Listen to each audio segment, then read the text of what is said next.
Hey, what up? It's Brad with Home Love Construction. Welcome to another episode of the Critical Path Podcast. I'm very excited to finally It's been a while. have Dave Moss on my podcast. So before I let you talk, I want to introduce you. So Dave is you don't go by David now, do you? Right? David, bro, what's up, Junior. homie? Anything. Yeah, exactly.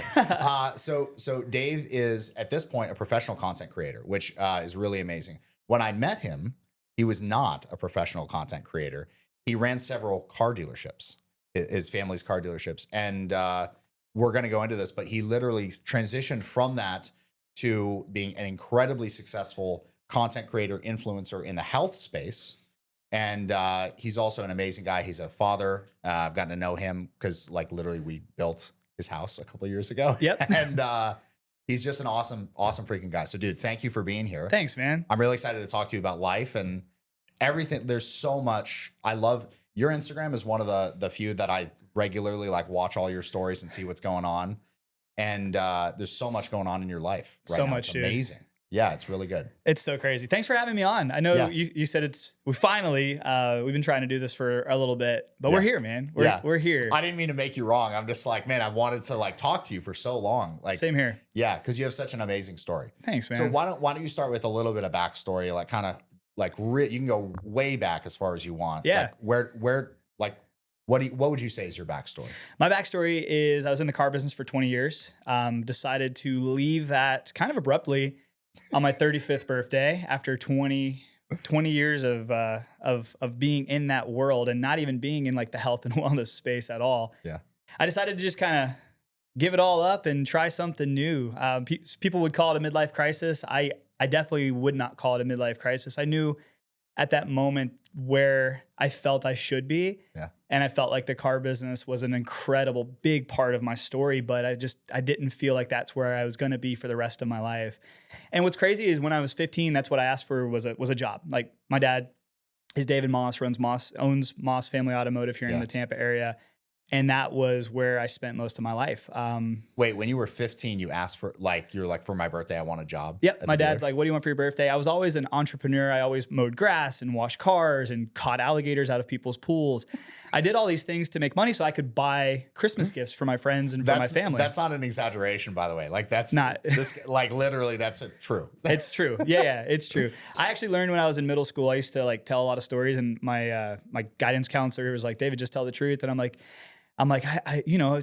he's like, just tell the truth because it's easier for you to remember. You don't have to try to remember what you say if you just tell the truth all the time. And that kind of stuck with me. And I'm like, you know what? I'm just going to be an open book and just share.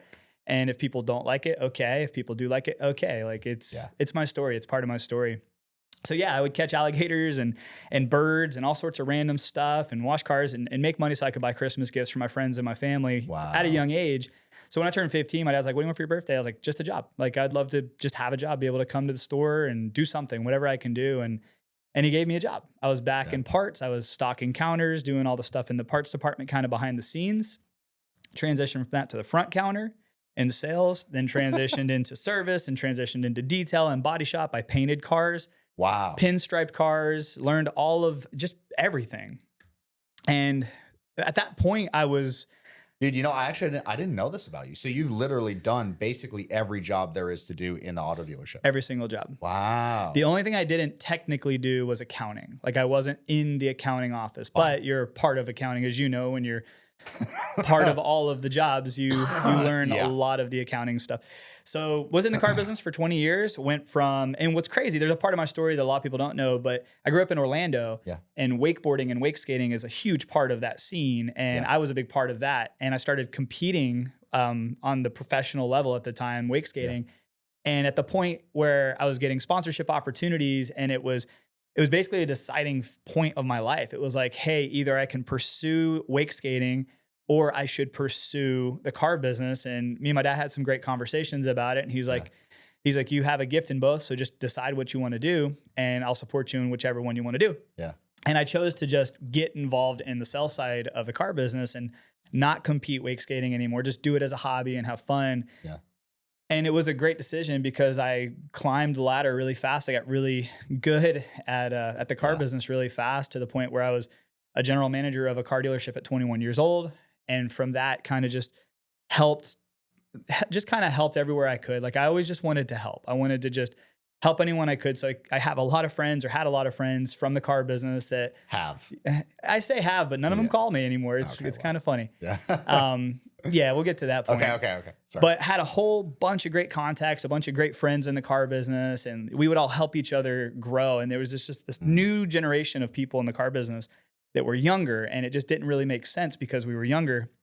But we used a lot of the tools that we had at our disposal that a lot of the other generations just really didn't, such as training online. I was one of the first people to buy and download the Grant Cardone car sales training app. Let's go. Yeah, I know you're a fan of Grant's. I've known him for a while too, and he's like, this training app really helped me. And I was like, hey, everyone download this app. Everyone get this training because it's super, super helpful.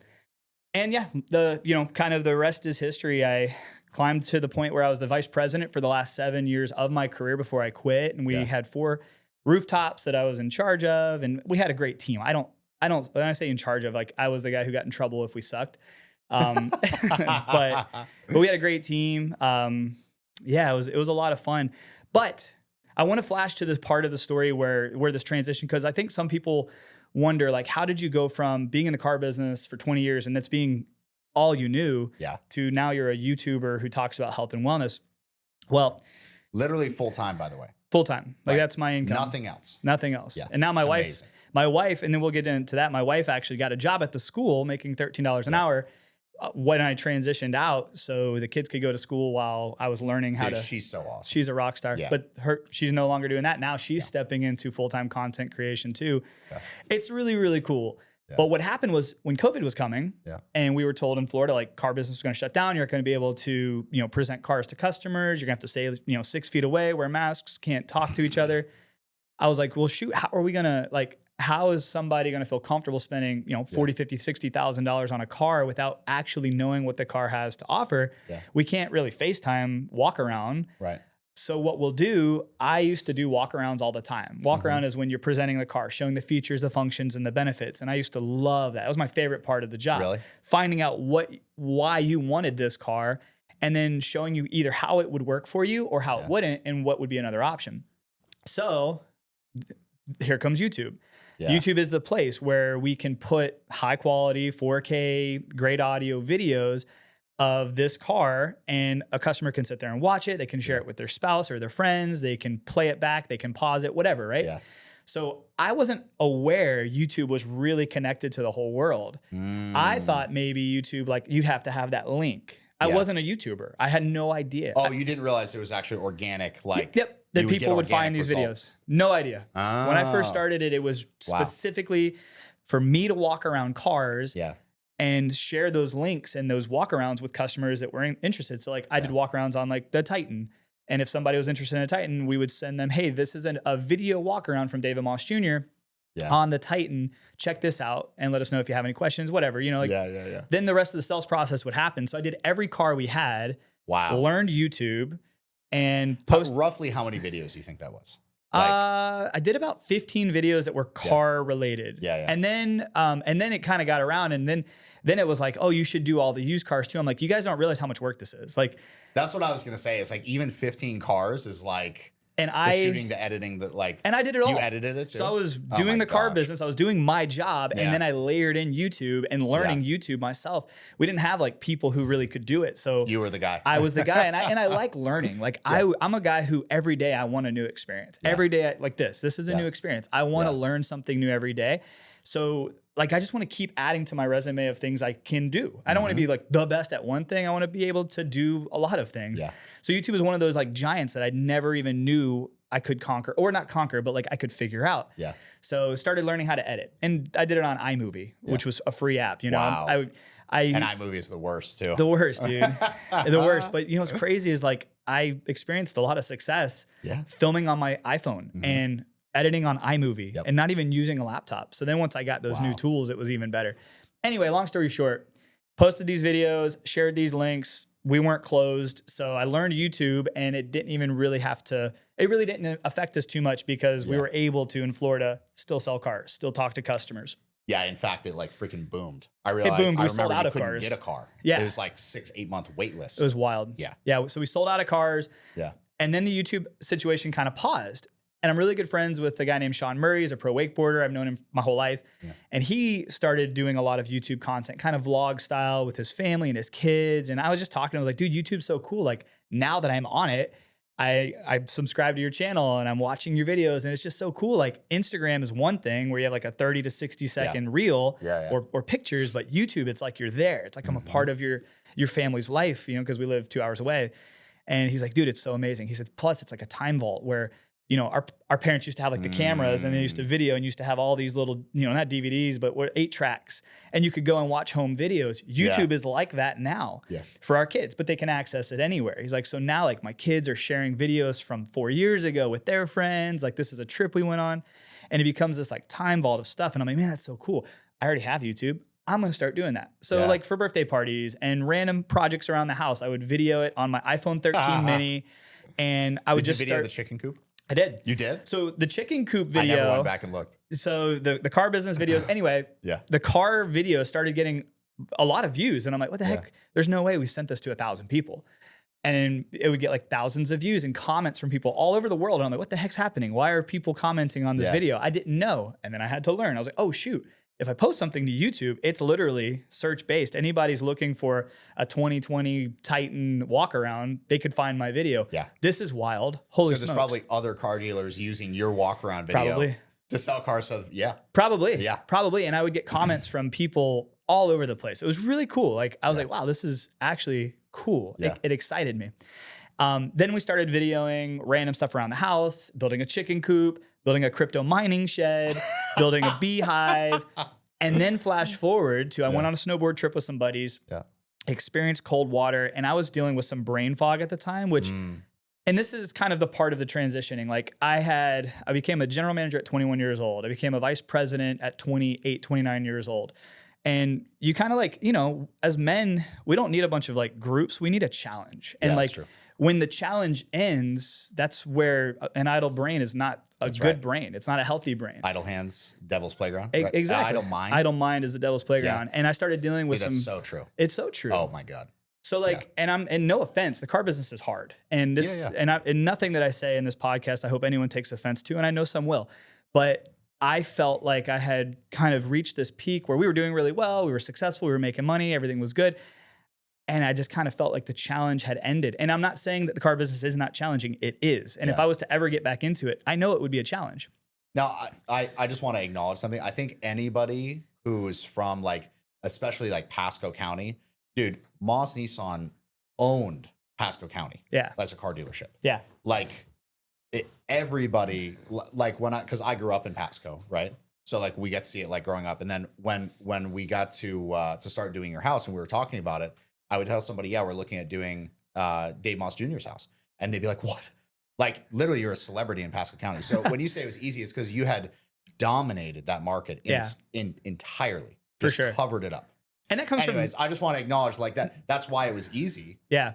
And I remember there were times where it'd be like 10 a.m. and you'd be like, well, gonna go into work for a couple hours. And I'd be like, okay, that's pretty cool. Wow. But it's because you just dominated the marketplace from a marketing. You're a great marketer. Thanks, man. Well, I learned that from my dad. My dad started this in Orlando. He was a household name in Orlando and he really doubled down. It was like him and John Morgan on TV. Like him and John Morgan they owned TV in Orlando. So my dad was always a big marketer and he just kind of made me the face of the company. Yeah. And that's where that all came from. It wasn't my ideas. It was all his. So I'm going to give him that credit. Actually all the credit. Cause like at the end of the day, I wouldn't even be in the car business if it wasn't for him, or I wouldn't have had those experiences. So kind of back to the whole YouTube thing. So I started to make like some home videos for fun, you know, like I said, birthdays, all the random stuff. I experienced cold water and how it just triggered. Like I was dealing with brain fog because like the daily job was kind of the same thing every day. It was different, you know, different circumstances, helping different situations with customers, all these different small things, but the actual job itself kind of was similar.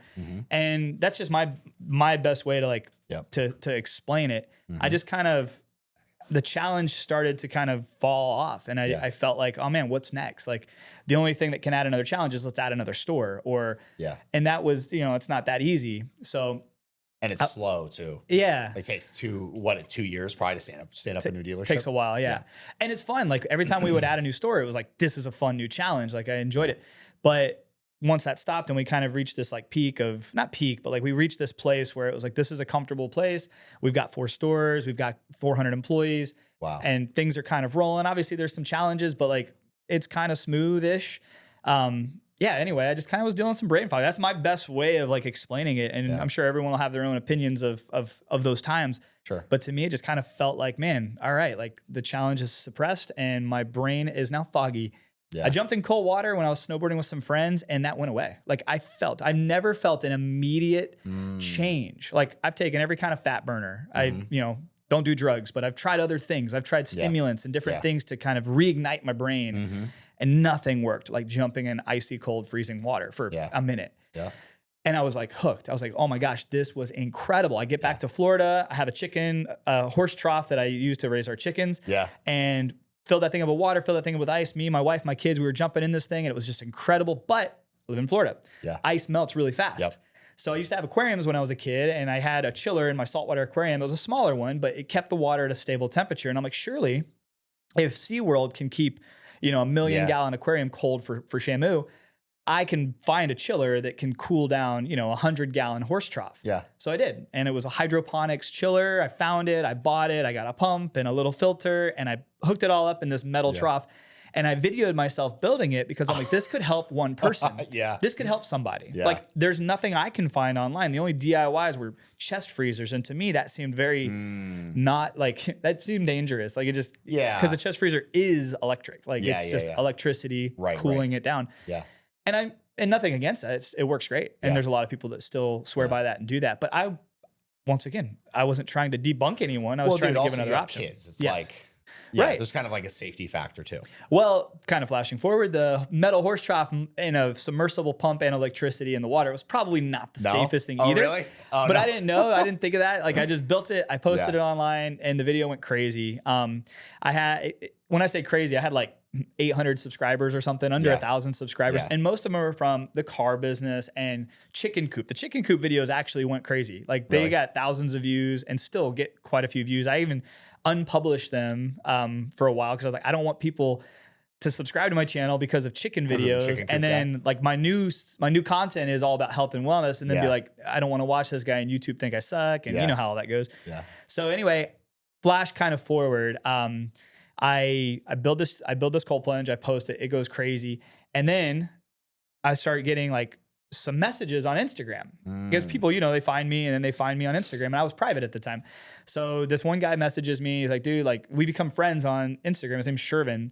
And we have this little video call and I'm at the car biz, I'm at the dealership and he video calls me. I was like, I didn't even know you could do video calls on Instagram. And I answer it and he's like, dude, he's like, your videos are good. Like your video is really good on YouTube, but you don't have any links. So like people are watching this video and then they're having to find the stuff. Why don't you put like links on there? And I'm like, because people don't click links. That's how fraud happens and scams and stuff. He's like, no, dude, that's literally how I make my entire living. Yeah. I'm like, really?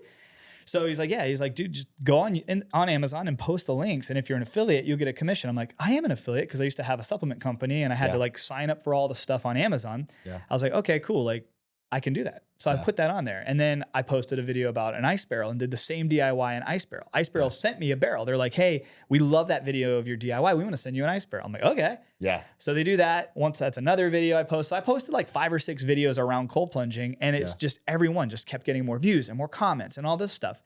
And a few things happened that really just like, wow, this is the moment. We were on vacation in Clearwater. And like you said, kind of a household name. A lot of people recognize me. Oh, you're the car guy. Like, so I was used to getting acknowledged from people, like especially around here. Yeah. We're at Sand Pearl in Clearwater. Yeah. Me, my wife, family. I remember this. Yeah, we're there. And this like beautiful human being and his wife are like walking by and he locks eyes with me. And I'm like, and he like gets all, like you could see his body language. Like, what? Like he saw someone he knew. Yeah. And I'm like, I have no idea who this guy is, but maybe he knows the person behind me. And he kind of hops up and like comes, he like gets all excited and comes like hot, like walking over to me fast paced. So I get up like, oh, maybe he bought a car from us or something. Maybe, I don't know. And he like, David, right? And I'm like, yeah, man. He's like, Bo, my name's Bo. I'm like, Bo, he's like, I love your YouTube channel. Yeah. I'm like, my YouTube channel? He said, yeah, follow you and watched your cold plunge video, built the same kind of one. We have some different components. I'm like, where are you from? He's like, Australia. We're over here on holiday. Wow. And that was like, oh my God. And my wife heard that and she was like, this guy he recognized you from Australia and he's here on holiday. Yeah. Like, what? Whoa. That was cool. Like that was that moment where I was like, and once again, I had like 1,000 subscribers or something at the time. Yeah. So these two things happen. Shervin's like, dude, put links in your description. And then this guy from Australia recognizes me and says how I helped him. And then another guy who's sitting behind me is like, I've watched your videos too. Oh my gosh. Got recognized by two people in the same day in my hometown, not because I was in the car business, not because I'm David Moss Jr. and I'm my father's son, but because I'm somebody who adds value to other people around the world. It was just so cool. Mm-hmm. And I kind of like, it gave me so much encouragement. Like, okay, cool. These videos are actually helping people and this feels good. Yeah. It feels good to help. So then Shervin's like, dude, add these links, all this stuff. My first month, like just in the videos I had already posted, I put the links there and I made a couple $100. And I'm like, oh man, that's like half a trip to a grocery store. Yeah. For videos I just published for fun. This is cool. Then the next month it like doubled. Mm-hmm. Then the next month it doubled. Then the next month it doubled. Then the next month it doubled. And it got to a point where I was like, holy smokes, like I could actually make good money helping people around the world get well. Yeah. The same way, and just sharing. Like I'm not trying to sell my own product or like shill something. Yeah. I have no exclusivity. I didn't need it. And that's the cool thing too. Like brands would reach out to me once I started getting 1,500, 2,000, 3,000 subscribers and they started seeing my videos pop up. And they're like, hey, we want to send you a product and pay you, but we want you exclusive, only talking about our product. I'm like, no, why would I do that? Yeah. I don't want to be a salesman for you, but I will share your product if it's good. Yeah. I will talk about your product if it's good. Yeah. And that's how I created this own little niche. Like I'm one of the few people, there's like 3 who reviews products non-exclusively, where we get the opportunity to play around with all these different products. And if it is good, I share it. If it's not, I don't even share it. Like, you know what's crazy about that is like you then own the authority. So like the guy who's like Bobby approved. Yeah. So the brilliant thing about him is you actually kind of like are almost doing a similar thing to him, to where he just reviews food in general, right? Yep. And it's like his own brand, Bobby, either approves or disapproves of a thing. Yep. So there's almost like a Dave, right? Like Dave Moss approved or disapproved of like, cold plunge, like, health food item, whatever. Because you're now doing, like I see, chips and beef and coffee and like, so many things now. And just like all different stuff, but all like very much health related. Yes. Yeah. Yeah. It's definitely, I experiment a lot with stuff and we have packages show up at our door all the time. That's the one cool thing about being a content creator is like, so much gets sent to you. Like brands want you because you have the audience, right? Yeah. The cool thing about being a content creator, and this is just the truth, is that we kind of do business in reverse, where most people, when they do business, they come up with a product and then they come up with the marketing and then they try to find the audience for this product. Yeah. Whereas a content creator, you have an audience who likes specific products. They're similar to you as the content creator. And all you have to do is find a good product and share it with them. And you automatically have the audience. Like for me, my audience is primarily people in my main audience is people from 25 to 55, which is great. Yeah, it's actually a pretty good split between male and female, which is great. And I would say because of the conversions I have for so many brands that it's people who have some income and they want to invest in their health. Mm-hmm. And that, that goes so wide. It's not just a cold plunge, a sauna, red light therapy. It's not just free biohacks. It's what's the best water to drink. If I'm going to spend money on water that God gave us, right? Like if I'm going to spend money on water, I might as well get one of the highest quality waters that I can drink. Yeah. So experimenting and not saying this is the best water. This is the water I choose to drink most of the time. It's not the only water I drink. Yeah. There's other water too. And when it comes to food, like I don't just eat masa chips because they're made with tallow. Yeah. There's other things I eat too.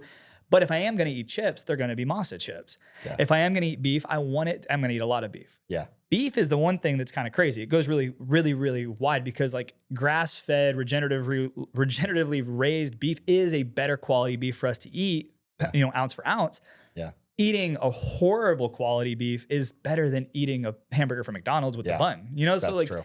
It's just kind of, it's spreading that, like, it's not just this water. Like, I don't own this water, so I'm not trying to sell you this water. I'm going to explain, like, how there's a lot of options. Mm-hmm. And I love my channel for that. Like, I wish someone else would make a channel similar for me to learn more from. That doesn't just own a product or isn't just trying to push one product. I like let's see, like, what is the options, not the option. Like, what are some of the things we can do? And, like, when it comes to cold plunging, how this all happened was Ice Barrel sent me a barrel and I had no idea I could make commission off of it. But then Shervin shared with me, his actual YouTube is Shervin Shares, shared with me like, no, dude, like, I'm sure you have this affiliate link. I didn't know what affiliate even meant. Like, I was in the car business my whole life, so I didn't really even know these terms. Yeah. I had no idea who Mr. Beast was. Like, I didn't know anything about that world. So he's like, dude, make your Instagram public, allow people to follow you and reach out to you and engage, start posting some of the stuff that you're talking about on YouTube on your Instagram to create that network, right? And put your links out there and just see what happens. And it just went kind of crazy. Yeah. So pretty fast too. Pretty fast. And what's crazy is I think you knew me during all of these stages. That's right. So I kind of want to like put a pin in that real quick and talk about how we started a massive project. Yeah. I think one of your biggest projects to date at that time, right? Yeah. Yeah. So basically what happened is we have a mutual friend, Spencer, who's also been on. I love Spencer, man. Yeah, His whole Spencer's family. amazing. Yeah. So Spencer, his family, they're amazing people. Yes, they are. So Spencer lives across the lake from you in Odessa. And Spencer and I had been working together in networking for 2-3 years, I think, at that time. And then he's like, dude, I have a great project for you. He's like, Dave Moss is going to do a huge renovation to his house. Yep. And I was like, okay, great. He connects us. Boom. Like, we connect and then start going. And it's probably, that would have been in, I think we actually got connected for the first time in 2020. Yeah. Because Cody was still with us for the first time before he went back to Missouri. And so, we got connected in 2020 because Cody came and saw you the first time. Yep. And then I think we actually, did the plans and everything and like came up with like an actual, we went through. Did it take like 2 years? Would be crazy. And then it would be not enough and then too much. And then and then finally we got it dialed into like, okay, this is actually perfect. Dude, the first design that was crazy was so cool. Like it was insane. Like everything about it was like nuts. And I'm like, there's no, like, I mean, God's been super good to me, but like that's just super next level, and it was wild. I'm so happy with what we landed on. Do you remember? Yeah, it's so good. Do you remember there was like a 35-foot nano wall in the back of it, where all the glass just disappeared? Yeah, and it was just like wide open. If we lived in Costa Rica, that would be so sick. Exactly. The crazy thing about it is you have all, anyways. You have a bunch of. It's basically all glass on the back, anyways, but like a tenth the cost. So anyhow, so we're doing that, and then we actually contracted for the project. I think in 2022. I think like December of 2021. It like sounds about right. First deposit. I remember it was around Christmas because I remember I was sitting in the office late at night and I texted you, "Hey, just pay the deposit now." And then literally you're like, "Okay, boom," and paid like a tiny chunk. I think it's like 10 grand or something. Yeah, just got it started. Yeah, just got it started. Got like, us boom, going. put it there, and then okay, perfect. Let's go. And then we go into. Do you remember the timeline pretty well as far as like the dates? So I think so that would have been in 2022. We didn't actually start the project until like much later in 2022. Yeah. Like late, like fall October of 2022. So I moved out. I do remember God provided a great opportunity. We bought a house a half a mile down the street. We still own it. We're renting it out now. So it's cool. Like investment property. It's so awesome. And we moved there in October. Yeah. And it was great because like we moved there in October, but we were able to kind of slowly figure out what we wanted to do. And in the meantime, I bought a 40-foot cargo container. Yeah, that was great. Was able to still have it, right? I still have it. Yeah. It's my Jurassic Park. Like that's like every time I look at it, I think of the Velociraptor in Jurassic Park. Yeah. So we were able to move stuff that we didn't need to bring in there instead of having a storage unit or like a pod. And we own it, which is awesome. And then we moved into this little house, and it's been it was amazing. Like we made some amazing friends in that neighborhood that were half a mile down the street the whole time. We didn't even know, and now we do. And I think we actually broke ground, started the project. I think it was like January, or something. You're right. Yeah, it was around that wintry time period. Yeah. Yeah, and then we fast forward a little bit. Like we're going. I think we've like basically got the shell. The shell was up. Right, like all the second story's up, everything's like on, like the windows are in, and then I remember you called me on your birthday, or I think it was the day after your birthday. Was when you called me. Yeah, and I was like, oh, okay, cool, probably need to like go over house stuff, whatever. And you're like, so I think you said like I have some news for you, and I was like. I'm like, oh fuck! I hope I'm not getting fired here. And you're like, no, we had a good relationship, but I was like, okay, what's going on? And you're like, so I quit my job, and in my head I'm like, shit, now I'm definitely getting fired. It was a great conversation. Yeah, it was. Yeah, and you just told me, you're like, look, I'm gonna. Well, do you want to tell it? Like, what? Yeah, you tell it. So anyway, like flash forward, I was not, so I don't want to say like numbers, but I made great money in the car business. Yeah. Like top 0.001%. Yeah. Most people in the world would be like, there's no way anybody in the right frame of mind would ever leave this kind of job. Would ever walk away from that. Maybe kind get of money. fired, whatever, but like no one would ever leave this job. I think that's what made this story so crazy. Like I made huge money. Yeah. Like, yeah. And I didn't know, I'm not gonna say the number, but I didn't know what it was, but you told me right after you said, by the way, just so you know, I'm walking away from blah. And I was like, now I'm definitely getting fired. There's no way we're going to finish this project. Yeah. So, and none of it made sense. Like the call to my dad was obviously very uncomfortable. I mean, I was operating his stores, you know, and when the person who is in the day-to-day operating the stores like quits, that sucks, especially if it's your son. Like I recognize now, here we are almost 2 years later, I recognize like how I did it. I wish I would have done it a little differently. I don't think it would have changed the outcome, but I definitely wish I would have handled our relationship differently, a little more carefully. Cause I said some things that were just uncalled for. Yeah. And we had a conversation that led to that, you know, like it wasn't, oh, hey, you want to go do some YouTube stuff. That's cool, man. I support you. No, there's no severance package in the car business. So when I left, it was like no more income. Like you're done. Yeah. And it was really crazy. So like leading into that, like I felt God calling me to a different place. I felt so much more fulfillment sharing online and getting the feedback from so many people around the world. It was like when you're in the Tampa market, you only have your market you can really sell cars to. Yeah. So you only have like a small market you can actually like impact. Yeah. And impact is a big part of my life. Like I want to make an impact on the world, not to glorify me, but to glorify God and to do good things for more people. Yeah. And I just felt like, wow, YouTube allowed me to talk to whoever was willing to listen. Like no cap. I know that's a new word. I don't know what it means, but like no cap. Yeah. I'm going to curse. No bullshitting. Basically. Yeah. But also no cap. Like unlimited amount of people. Like I have. Oh, no lid. Yeah. Like no cap. Like lid is off. Yeah. So like I have like friends now, like friends from the Netherlands and Canada and Australia and all over the world from posting on YouTube and Instagram and stuff. And so like I started feeling just a little more fulfillment. And I just started feeling like my desire to do that was increasing and my desire to stay in the car business every day. And, you know, and there's a part of it that I don't like sharing because there's like, no one can just do this. Like, yes, they can, but it's very difficult to be successful in YouTube and be successful in creating social, and actually creating an income that can provide for your family. It's difficult. I give it all to God. Like it's all Him. And we went to church the weekend of my birthday and prayed like, God, be clear with me. Like, do you want me to do this or should I just stick it out and stay in the car business and just kind of turn off YouTube and just stop, don't even post anymore and just focus on this. And a song came on that just, every word spoke exactly what I needed to hear. And it was, you are more than able. Like, who am I to deny what the Lord can do? And I was denying. Like, I was like, there's no way I'm going to be able to provide for my family. I have 4 kids. I have a wife. I'm the sole provider, insurance, all these things. And I cried. Like, I don't cry much. I cried, snot running out of my nose. Like, I felt the Spirit just saying, I got you. Yeah. And then on my birthday the next morning, I called my dad and was like, hey, I don't think I'm going to do this anymore. And that was it. Wow. At that time, I was making like $3,000 a month on YouTube. Yeah.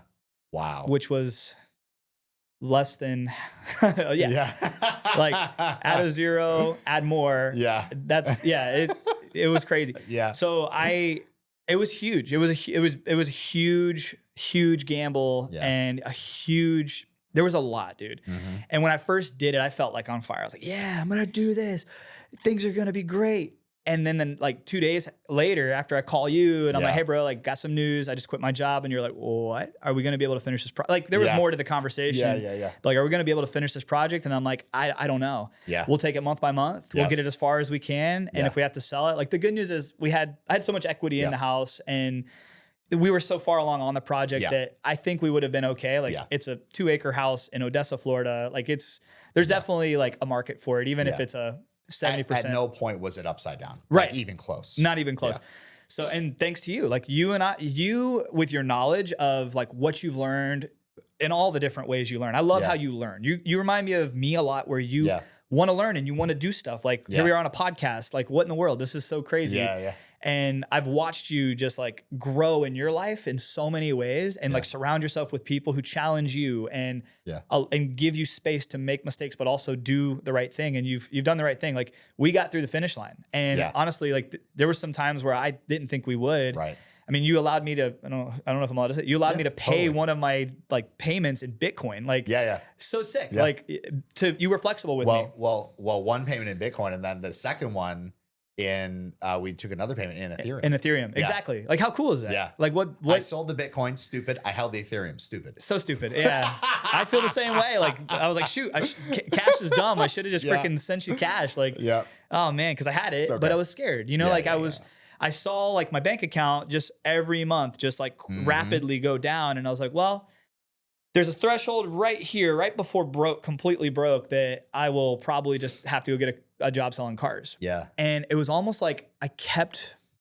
my faith, and I said, you know, I'm just going to keep doubling down. Yeah. I'm going to keep making content and just see what happens. And dude, it was like, as soon as we got close, and I remember, you know, like in my heart, I believed God would take care of us. And as soon as I got close to that threshold where I was like, man, I'm going to have to like call someone and be like, hey man, like, can I just come sell cars for you? I got to make some money. It just went crazy. Yeah. I hired a manager. Yeah. She changed my life. She's a huge part of my life. She got me in contact with other brands that saw value in the content I was making, and I was doing well. But once again, like you go from making this to this, and your bills didn't change. You have 2 homes plus a house you're building. Scary. Yeah. And man, it just like, it was almost like God was like, I told you, I got you. And here we are almost 2 years later. And my first full year as a content creator, this is going to be crazy. And I'm just going to let people speculate. My first full year as a content creator, I made more money than I've ever made in my life in the car business. Wow. And that makes no sense. That doesn't make any sense. You can't write that down. Like you can't write it down and be like, this is like, I never like, I didn't ask for that. I didn't want that. I just need to say, I know the number. That's crazy. It's crazy. That's insane. It's crazy. And yeah, like there's been a lot to learn. Like, you know, there's been a lot to learn, a lot to do. And I will tell you, one of the hardest parts about being a content creator, especially once you're doing it for a little while, is like, then you become friends with people who have millions of subscribers and have millions of views every month, and you don't. And you're like, does my content suck? Like, why does my content not get hundreds of thousands and millions of views? Yeah. And then we compare, like we work with the same brands and we compare income, and it's like, I would rather do what you're doing. That's what they're saying to me. They're like, I would rather be in your shoes where there's no, like, you don't have to have 150,000 plus views to break even. Like you just need one person to buy a product, or, you know what I mean? Like, and it's like, I guess, you know, like, shoot, I don't know why I keep comparing myself to my friends, but I do, you know, it's just a part of life. Like you have that comparison, and I'm like, man, like why have my videos not gotten a ton of views? But I have to remember, like my videos are more search based, like people searching for specific information, not broad. So I don't put broad content out there. Yeah. And that's been like probably the hardest part of it all, is like that comparison aspect of it. Yeah. Do you think you'll ever go into more broad content? Like yes, I probably will. So like me and the family, we have 3 channels now. So I have my channel, which is the main channel, and it's all about health and wellness products and modalities and experiments. And I love it. I love the content I make. Like it's fun. I'd never run out of ideas, and it's amazing. I now have editors and my manager, so I just get to make content and really be thoughtful about what I'm putting out there. So that's really cool. My wife has her channel, which she hasn't posted a video since last year. Yeah. But we just completed our first High Rocks together, and that's gonna be her first video back. Awesome. We hired a videographer to follow us the whole High Rocks in New York. She crushed it. I'm so proud of her. And like for every reason, check every box, she crushed it, dude. Yeah. A month ago, she couldn't do one wall ball, which is where you squat down with a 14-pound ball and you shoot it up to a 10-foot target. Yep. She couldn't do one a month ago. Yeah. She did 40 during High Rocks. Wow. And that's the last exercise after an hour and plus minutes of just torture. Yeah. So she absolutely crushed it. Like she always impresses me. Yeah. So she has her channel, which is Stacy Moss. And then we have our family adventures channel, which I'm very excited about, because we do a lot of stuff. Is this brand new? So the kids started a channel a couple years ago it was called 4 and More Fun. I let them I wanted them to, it's creative, like kids making videos. Some parents are totally against their kids making videos. Yeah. And I don't want my kids to make like the goofy half naked TikTok videos. That's not what I want from them. But if they're going to like have fun and be creative and share some of the things that we do. Like we are huge on sauna and cold plunge. Like my 5-year-old saunas and cold plunges, and they're rarely sick. You know, we love chiropractic. You know, like just sharing different things. Is an animal. Dude, little units. Yeah. But if they want to share that stuff, that's cool. So they were doing it, and then that was when they were homeschooled. Yeah. And then they went to school and they ran out of time. They did school and cheer, and there was no time for it. So then I was like, you know what? We have an editor. You know, we're already traveling. I know how to film. Mom knows how to film. You guys know how to film. Let's just, when we travel, we'll just like get some cool clips and create some really cool videos of us traveling. But let's change the name of the channel from 4 and More Fun to Moss Family Adventures. Yeah. And so we went on a Disney cruise. We posted a few vlogs of that.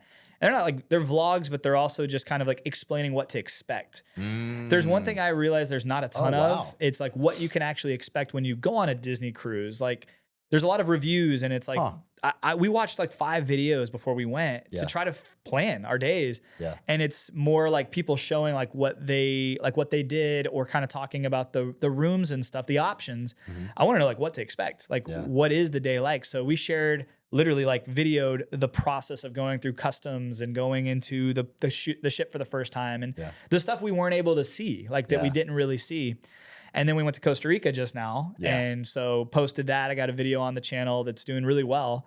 And they have like 800 subscribers. Yeah. But the videos are doing well. That was my favorite video we've posted recently. Yeah. So to answer your question, yes, there's more broad, but a little bit more still niche, like around adventure, around family, kind of keep it centered on the things that are in our core values. Yeah. But just it's a lot of fun. Making content is a lot of fun. So awesome, bro. So awesome. Dude, I'm sitting here still thinking about something you said earlier about when you were in the car business. So the fact that you did all the jobs in the dealership before you ran the dealership, like if you had to say, like, actually having done something yourself, if you're like then a leader in an organization, how important is it to have done the thing that you're then leading the person and getting them to do? It's not just important, it's the only way. Yeah. I personally don't know a single person who's ever just been inherited like a role of leadership and done well.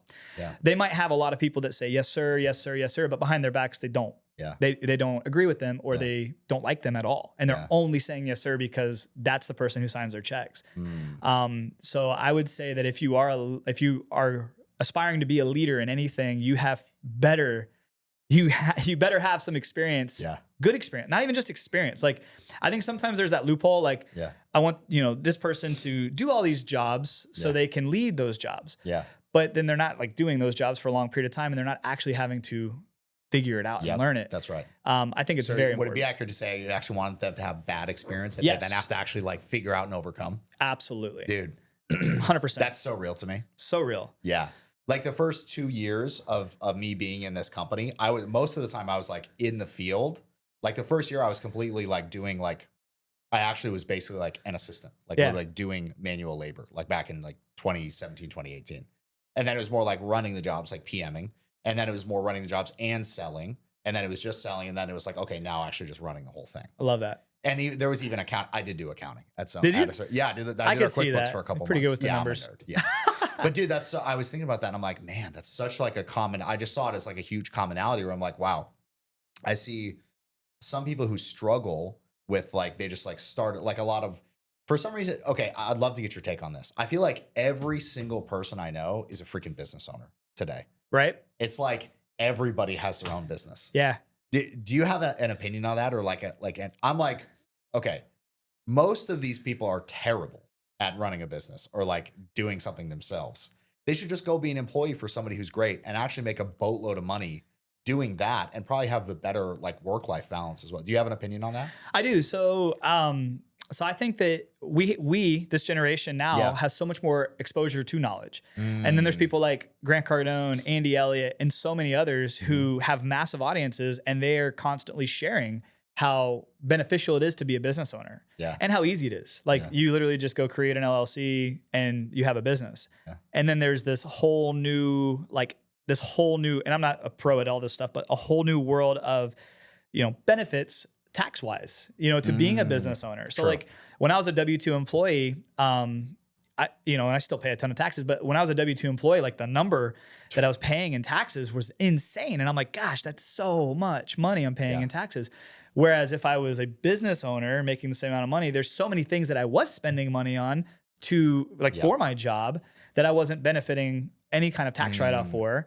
So it would have made, like, if I knew 10 years ago what I know now, I would have been a 1099 employee at my job if that was possible, because there were so many things that I was spending my taxed income on that it would have actually made sense to be pre-taxed. Like, as you know, I think there's a benefit to being a business owner. I think that, and it's easy. I think that's why a lot of people do it, but you're absolutely right. Not everybody should do it. And I'm not going on record saying not everybody should, but like, we could probably think of some people who shouldn't be business owners and they would be better suited to just be an employee of someone and not have to worry about all the other stuff. Like definitely if you're a business owner, you need a great CPA, you need a great tax advisor, you need other people around you to make sure the things that are happening are happening correctly. But if you can't do that, or if you have no idea where to start and you don't want to do the work and learn how to do that, just be an employee. Yeah, totally. Do you agree? Yeah, 100%. Yeah. Cause it's like, I mean, it's the business owner thing. Oh, what is it? There's a guy who's like, being a business, I heard this on YouTube, a guy's like, being a business owner is great. You get to make your own hours. You work any 18 hours a day you want. Any 18. So true. And then Elon is like, running a company, a startup, he's like, it's like chewing glass, staring into the abyss with your hands and feet tied behind your back. He's like something it's crazy. So true. Yeah. It's so exactly. true. People just see the net result. Like they just see the income part of it and they forget. Like, how did it feel being at this, like before the change started happening, like you described, this, and then like right when you got close to whatever your number was, what was that like? I couldn't sleep. And I sleep well. Like I prioritize sleep. Sleep is a huge part of wellness to me and my family. So we have great sleep routines. I couldn't sleep. I struggled to sleep because I'm thinking legitimately, like, and logistically, okay, I have 4 kids and a wife. And now at that time they were in school that cost a lot of money, even though my wife got some perks, still cost a lot of money. We're in the middle of remodeling our dream home, and we have our current home. Like, what should I do tomorrow? Like tomorrow, what can I, because it's not like, I don't know, being like in a leadership role, I'm sure maybe you have had this happen where employees are like in a tough spot and they come and say, hey, can I take an advance? Like that is a thing sometimes. Like you are able to go to your employer and say, can I take an advance? You can take it out, my check. I've seen it happen a lot. So in my mind, that was kind of, that's a backup plan. That was no longer a backup plan. Yeah. Like at this time, me and my dad aren't talking. Like he and I are we have no relationship at all. And it sucked. And it's my fault. Like I left, like I abandoned him. And I wish I would have done it differently. Like I said, because like my relationship with my dad is important to me. Even though a lot of it was tied to our day-to-day at the dealership. We had a great line of communication about that. Still a super important relationship. And it's my dad. I love him. But we weren't speaking at all. And when we were speaking, it always led to like a fight or some kind of disagreement or something. So like, people who don't know me and don't know those dynamics would be like, oh, David, it was easy for you to quit your job. Like your dad's wealthy, right? Like he won't let you fail. No. He like would let me fail. Like he would absolutely. And I think part of him not wanted me to, but like, I think there was a part where it's like, I don't know. I don't even know how to explain it. But like you want to almost see, like I want to see my kids go through some struggles in life because that's where character is built. That's right. I don't want them to fail at life at all, but I want them to work through challenges without me saving them all the time. And I think that's important for all of us, right? So I feel like there was probably a little bit of that where, I was getting to that low side of the curve and I'm like, dad's not an option. A lot of my friends with money, I like they would probably help me, but I don't want them to. I want to give all credit to God on this. Like I want him to get all the glory on this. So I asked for nothing. I asked for no help. And truthfully, I think when I made that decision, I had this peace and I truly was like, I think God's got this. Like I really do think that God's going to take care of all this. Something's going to happen. And dude, it did. And it did so fast. Like brands were like, hey, we want to do this with you. We want to do this with you. We want to do this with you. And it was like 6 opportunities in the same month. And I was like, holy smokes. Yeah. That added up quick. Wow. And then the next month more, and then the next month more, and then the next month more. And that's kind of the benefit to not being exclusive is like, I was able to experiment with all these other products and they're great products and they're great options. Yeah. And they're for a different person. Yeah. Like there's a brand called Sweat Tent. Yeah.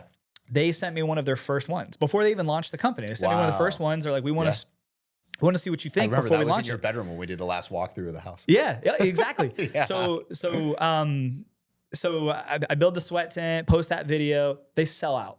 Wow. They sold out. And it was because I was the only one who made a video on the product, and it was a great product. Wow. So then I started making some more content with them. And now like brands are like, hey, we want to pay you a retainer just to make updated content on the product. Wow. And it's like people keep renewing and stuff. And it's like really, really cool.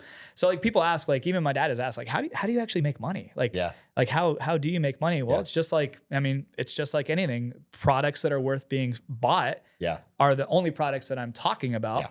So there's a desire to search for it. It's not a cheap product. It's not like buying a $5 glass of water. It's you're spending, $2,000, $4,000, $10,000 on something. You want to see a third party, not just the brand, talk about the product and what you can actually expect. Going back to the cruise ship video, right? And even Costa Rica, like these are the things you can actually expect in ownership.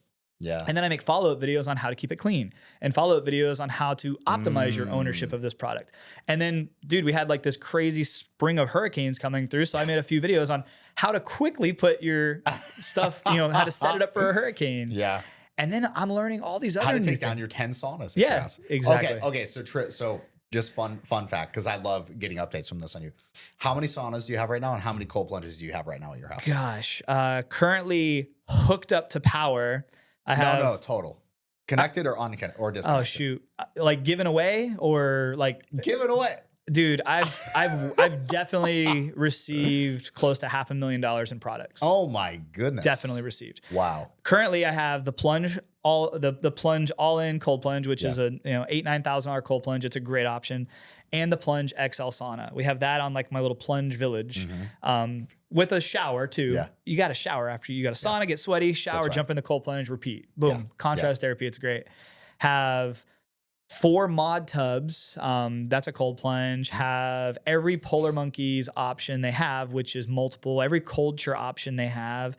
I have the Sun Home Sauna Luminar 5. It's an incredible full spectrum infrared sauna with their Cold Plunge Pro. I actually have 2 of them, and they're sending me a third because every time they update their product, they send me their new product. Yeah. And then, I mean, it is like, not just saying, like there's a lot to being on this end of it too. Like you gotta figure out electricity, where to put these things. I give a lot of them away to people who would never be able to afford these things, but will benefit and will actually use them. Yeah. So don't ask. Like if like I'll find you organically. I get questions all the time. I have another Sun Home sauna inside, Heavenly Heat sauna inside the house, every sweat tent.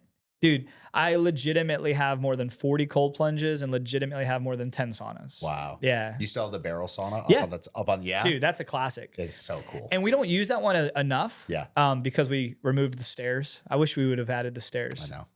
So there's all right, like flash forward to some fun stuff. We just got back from Costa Rica and we spent a week with Paul Saladino. He's a carnivore doctor. Yeah. He's leading the charge with Maha on animal-based diets. Awesome. Incredible human being. Had a really great time, like getting to know him. And we were at his house. Yeah. And he's like me. Like he just loves to have fun and adventure and move and be outside. So he has this house in Costa Rica and he has 2 platforms going into a 12-foot deep pool. I saw that. Yeah. Yeah. One of them's 11 feet. One of them's 21 feet. Wow. Or 22 feet. And you can jump off and dude, we have to do that. Yeah. We were going to do the zip line into the lake. Yeah. I just want to build like not a massive pool right off of the deck. And then I want to build a taller deck. Up onto the second story. Like literally our house sets up for it. Yeah. It's true. Our house sets up for a similar setup. So if anybody wants to exchange content for a pool and a deck, if you know anyone, that'd be a great video. Oh my gosh. I do know some people actually. Dude, but that would be so sick. Like that's you've been to my house. I just want to have fun. I want my kids to have fun. I want their friends to have fun. I want it to be a little dangerous, but fun. So they can explore life and learn who they are and learn their capabilities. Yeah. And I think jumping off a 22-foot platform into a 12-foot deep pool is part of that. Dude, it's awesome. It's awesome. It's like, have you seen the new Mission Impossible movie? I haven't. I need to though. Oh, you need to see it. It's awesome. Yeah? You will love it. All right. I got to see it. It's insane. I got to see that. It's like the most stressful movie I've ever seen in my life. Stressful? Oh yeah. Oh man. It's like anxiety inducing. It's so like intense. That's crazy. Dude, Isn't it crazy how a movie can cause that? Yeah. So The reason I bring that up is because there's a clip of Tom Cruise going around. He's like signing this thing, and somebody asked him something about being careful, and he's like, "Don't be careful, be competent." Yeah. He's like, "Don't be afraid to be afraid, but acknowledge that you are afraid, and be competent in what you're doing." He's like, "That's when you're the most safe. Being careful is not like," he doesn't say that now I'm adding it, but like my viewpoint on it is, if you're being careful, you're actually not safe. Right. I agree with that. Yeah. Yeah. The person who's like it when, you know what hits the fan, the most quote unquote dangerous people are the people you actually want to be around. So true. You know what I mean? It's like somebody who can, if needed, can, I don't know, this is kind of negative, but can throw down if needed. Absolutely. Or like can like move something or get something out of the way or quickly like adjust to a situation. Yep. So that's like the competence. Yeah. So I freaking love that. I love that too. I mean, we all know like the helicopter parents who are always trying to just protect their kids, and their kids are always the ones who are sick and hurt. That's right. Like they're always getting hurt. Let your kids be kids. Yeah. Like don't obviously like throw them in. I mean, no real comment, but like I let my kids be kids. Like we were just in Costa Rica in the jungle. We weren't like in a zoo that was safe. We were in the jungle, and I let my kids explore, and I let them explore together. And they literally heard a puma growling. Wow. And like they had to figure out how to get out of that situation together. Yeah. And it was awesome. Like I love that. I love that my kids are able to figure out these really tough situations mentally and physically together, because that's how we're supposed to we're supposed to learn. Like learning in just four walls is it's not really learning. Like experience is learning. You have to have the experiences so you know what you'll actually do to be competent. Totally. I agree with that. So one thing that I had to make sure that I asked, and I'm so glad I just remembered, is you had a video of your kids working out that went crazy. Yeah. Is that your most viewed video? Yeah. 29 million views. Yeah. Insane. Especially on Instagram, right? Yes. Like most of that was on Instagram. Yep. And you experience what all people who start getting some exposure experience. Yep. Haters. Yeah. Keyboard cowboys is what we call them. Yeah, keyboard cowboys. Exactly. Oh, yeah. Keyboard cowboys. Dude, you have such a nice, like, just for context, I've never heard this man curse. I've cursed. One time. Actually, one time there was something that went really wrong on the project, and you were I did curse. justifiably mad about it. I wasn't upset at all. I was like, look, this got screwed up. It's fine. But you never curse. You always have these like nice sayings for things. It's just like so clean. There's an exchange for everything. I mean? Yeah, that's right. There's an exchange. Okay, so dealing with the haters, the keyboard cowboys, what would you say to people? What advice would you give? Because clearly it hasn't affected your success in any way, shape, or form. If anything, it's actually propelled it. I mean, there's a lot of cliches. Like, there's no such thing as bad press. Like, even negative press is still press. And it's funny. Like, I'll reply to some. Like, another video just went kind of viral from Costa Rica. I was shirtless in a store. Yeah. Sorry, I was in the jungle in Costa Rica. It was raining. I just got out of the surf, and 50% of the store had no clothes on, basically. Bathing suits, no shoes. Like, that's just the lifestyle there, and that's why I love it. Yeah. I've also, just so you know, I've been in Publix with no shirt on and no shoes and didn't get kicked out right here in Tampa. So, they don't care. Like, people don't care. Yeah. But some people do. Some people grew up like no shirt, no shoes, no service. Like, there is a huge spread of beliefs and opinions, and that's the cool thing. Like, if you're gonna share online, don't even worry about the negative feedback, because like that same video that has like, it only has like, so I'm talking about the coconut oil video where I share how aloe vera has never actually helped my skin when I get too much sun. Does it have cooling effects? Yes. But has it helped me from peeling and help my skin like bounce back? No. Coconut oil, raw, extra virgin coconut oil is the only thing that I've ever been able to use that actually works. And I get a lot of sun. Yeah, you do. Seriously though, like coconut oil is the best. Best hack ever. And even, I mean, there's probably some other things that people could use. I'm looking over at Ashley because we have some very white kids. Yeah. Coconut oil is your friend. Yeah. And if you're going to spend a lot of time in a pool, coconut oil, extra virgin. Yeah. Coconut oil on your skin before going into a chlorinated pool and getting sun will help your skin from absorbing the chlorine, which also the chlorine can cause your skin to dry out and burn and peel. Yeah. Coconut oil is amazing. It's also a great sunscreen. Like you could literally use coconut oil as a layer of sunscreen. What? Yeah. Oh, it won't make you burn more as baby oil would. And I'm not a scientist, not a doctor. Make your own decisions, all that fun stuff. That's what we do in our household. And my kids have great skin, and none of them have ever really burned or peeled. Yeah. And we're outside. We don't wear sunscreen all the time. We wear zero sunscreen. We haven't worn sunscreen in 5 years. Like, it's not really necessary. And I love that more information's coming out. That's another podcast.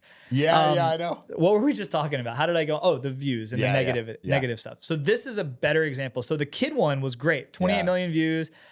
My Instagram went from like 50,000, 40,000 followers to 90,000. Yeah. Like that video went crazy. And it was like, dude, I had athletes following me, MMA fighters following me.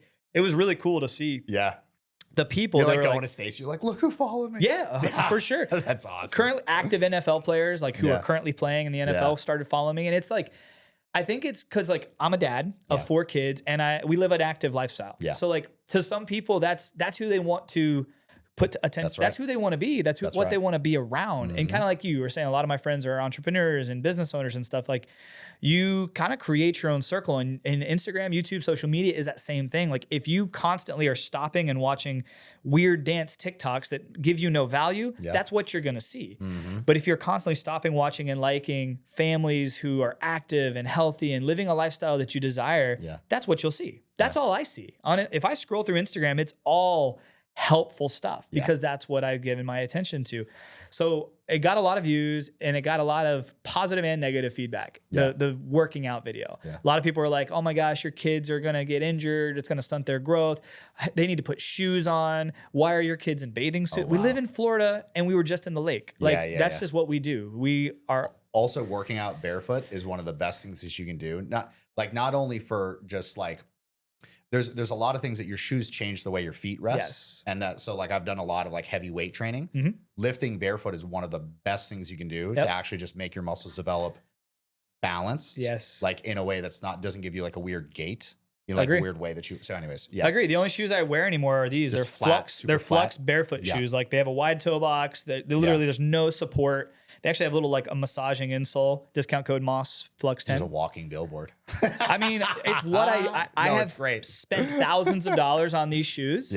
And now I get to work with the brand. Like the brands I work with are brands I'm already buying anyway or would be buying anyway. I love that. Like I don't work with brands I don't use and don't believe in. And there's so many. And I get some good offers. And there's some of the brands, I don't want to say any names, but there's some brands who have offered me big numbers, big money. And I would never, like I just can't share their products because I don't believe in them and I don't think they're clean. And I think there's better options that are cheaper. But Flux barefoot shoes are incredible. Definitely we're huge fans. We wore these in our High Rocks. We were probably the only people wearing Flux shoes in our High Rocks. And it was awesome.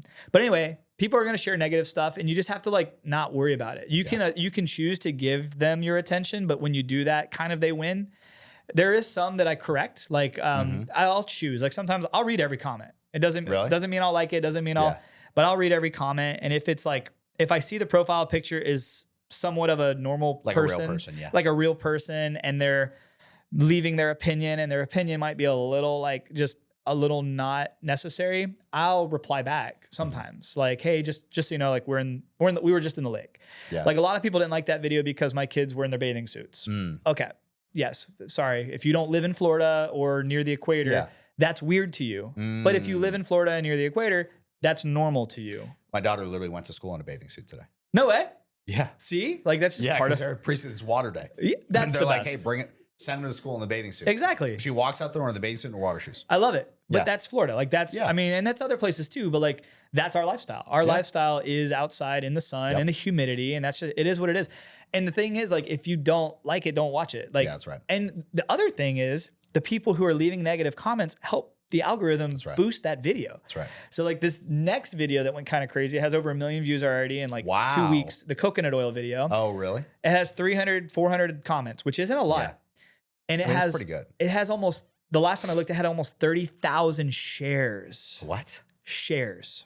On Instagram? On Instagram. That's crazy. 30,000 shares. That's insane. That's insane numbers, right? But what that tells me and what that tells the algorithm is this video is helpful. Yeah. And the people leaving negative comments, like, dude, put a shirt on. Like, there's so much. All the comments are basically, why are you in a store without a shirt on? Yeah. And I'm not going to reply to all of them, but I replied to a few of them. Like, dude, I'm in Costa Rica, just got out of the surf and it was raining and 50% of the store also did not have a shirt on. Sorry, I didn't show that like in the video. Yeah. I didn't know this video was going to go viral. And it seems to me like it's actually helping more people. And then other people are like, dude, coconut oil, it's no, absolutely not. Like you're a snake oil salesman or like just. You're like, no, I'm a coconut oil salesman. I'm like, I make no money off this video. Yeah. I'm literally like, what am I like sponsored by this coconut oil brand? Yeah. It's in Costa Rica. Yeah. So it's just funny. You can reply to some of them if it makes you feel good, but also like there's no winning in that negative space. Like if someone's already going to show their butt and post something, because they're posting it for the world to see. Mm-hmm. And they also do that. They gaslight because they want some attention too. Yeah. Like a lot of the videos I've posted that have gone kind of viral, if there are negative comments, a lot of the people who see it positively will actually fight your battle for you. Like you don't have to reply. They'll reply and be like, you're an idiot. Like it's kind of fun. I've learned, I was in the car business for 20 years. So like getting negative feedback or like that negative side, people who are kind of mean and nasty was just part of life. That's what we call them, keyboard cowboys. Like the same people that are like, you robbed me, you stole from me, you suck. Dude, the car business just gets it on another level. Oh my gosh. Yeah. I was like made contractors for this. too. I believe it. Yeah. So like, another level. But then the same person who is telling you how they hate you and they want your whole family to die shows up and they give you a hug. Like they're the nicest person ever. That's why they're called keyboard cowboys, because they're behind the scenes and they're typing away. But if they met you in real life, and they love you. What my viewpoint on it, this is just my personal belief, is that they actually do love you. They're just expressing it in a weird way. Yeah, very true. They just don't know how to. They're just uncomfortable expressing it and like, hey, you're awesome. Yeah, that makes them uncomfortable. So they. Literally, it comes out. They're trying to say you're awesome, but it comes out as you suck. You suck. Yeah. And it also has to do with like how they were raised. A lot of people were raised with a lot of pressure. A lot of pressure put on them, and it was hard for them to express that in their homes. Yeah. So when they get out into the real world, and this is why it's so important to like love your children and let them express themselves. Don't suppress it. When they get out into the real world, they react in a very weird way because they can. There's no longer that ceiling of pressure or that bubble of pressure where they can't tell their dad like you're wrong. Like so when it's a complete stranger, there's no strings attached. They can let all of that out. And we see that. We saw that a lot. We see it a lot in the car business. Yeah. Not even just from a customer to employee, but also like employee to management space. And like just kind of a part of the world that we live in is people who lash out typically had a suppressed childhood where they couldn't express themselves freely. Yeah. Yeah, dude, you're totally right. Wow. Man, now I want to talk about kids, but we do have to wrap up here. No, man. Keep going. Well, what time is it? 11:45. No, we do need to actually wrap up. I need to. Longest podcast ever. Well, I have another podcast at 1. Let's go, dude. Yeah, it's great. Let's go. No, it's fucking great. I need to eat between that. But I do want to like let you end off with any message that you would give to somebody who, because there's a lot of people who start creating content and they're maybe in a place where they're like, if I cut my expenses way down, I could maybe get by with what I'm making off of my content creation. What would you tell that person? Either encouragement or words of wisdom? Like, what would you say to that person? First would be, what kind of content are you creating and what's the goal? Like, is the goal to become famous and become the next Mr. Beast? If that's the case, there's a very slim chance that's going to work out. And you would need to cut your expenses way back, in my opinion, for that to work out. Because how you get paid as a content creator is a few different ways, but to simplify it, it's through ad revenue from the platform and it's through brand partnerships and affiliate income. Like those are kind of the two ways. And then obviously you can start your own products, sell your own courses, whatever, right? If you're an entertainment style creator and your goal is to get views and focus on the ad revenue from the platform, it's a slippery slope. And it's possible, but it's so hard. And I don't know anybody who's currently doing that, starting that, and seeing success. A lot of my friends who have been doing it for a long time, 10 plus years, are also seeing it's tougher. Like it's a little tougher. Yeah. To make money in the entertainment space of content creation. If you're educating, the ads, like my AdSense revenue is not a lot. Yeah. It's very minimal because I don't get a ton of views. But my partnerships and the things that I have a little more control over anyway are booming. And that honestly, man, it's so hard. So like, there's so many variables. Like if it's a niche and it's like something super duper specific and it's not super broad, like health and wellness is broad. Yeah. But if you niched me down, it would be modalities like cold plunging, sauna, red light therapy, expensive high ticket items in the wellness space. That's kind of my niche, right? I mean, you're basically the sauna cold plunge guy. But then there's a bunch of other things that go with that same audience is very interested in. Dude, and that's like, dude, I see you guys put that freaking red light thing on your heads. I'm like, every day, I'm like, God, man, I need to get one of those. Stacy's hair and the neck. Stacy's hairdresser, like she gets her hair done like once every 2-3 months, is like, what are you doing? Wow. Your hair is so thick. Whoa. Most people, as they age and, you know, or have 4 kids, like their hair starts to thin out. Yeah, that's amazing. Her hair is getting thicker. She's got all these hairs growing in, and her hairdresser's like, what is this thing? I need it. I'm buying it. And she did. Wow. Actually, Stacy and her hairdresser, became really good friends. And her hairdresser now has a ton of the products that we use and recommend. And she's experiencing changes in her life, which is that's what it's all about. Yeah. So I think, so if you had to give them a piece of advice where like this is somebody you really want to succeed, what would you tell them is like kind of like the North Star, like guiding principle of like being a content creator? The North Star guiding principle is be consistent and just keep posting. Like the thing that I will say, if I had to like reel it back, I give all glory and credit to God because he's the algorithm. Like he's the reason my videos get seen. Algorithm. 100%. Like, dude, you should put that on a shirt. God's the algorithm. He is. Like he controls who gets to see shirt. A great hat, maybe a hat, shirt. Like, let's do it. Yeah, let's do it.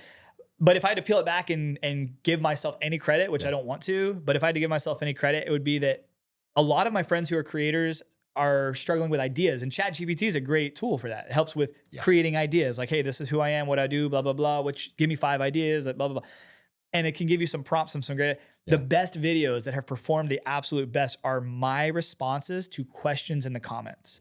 So I would post your first couple of videos need to be super dialed in on what you want to be known as, or what you want to help, or what information you want to share.